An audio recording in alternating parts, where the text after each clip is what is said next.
في كربلاء يا زوار الحسين، قواكم الله يا زوار الحسين، يا مشاية الحسين أهلا وسهلا.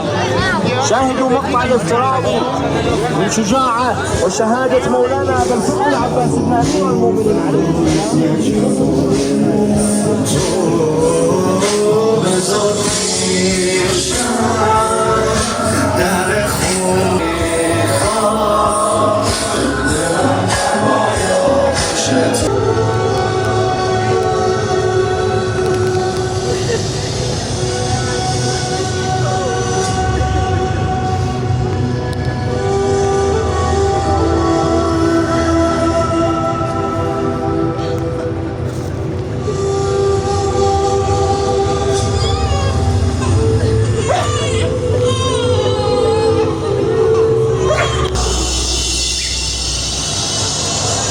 مرامشون ندیده باشه چه عمویی داریم.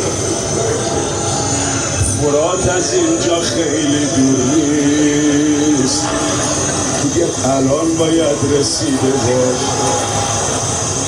الان دیگه تو آب رفته، مشکشو زیر آب برده. همون تو که میشناسی مادر،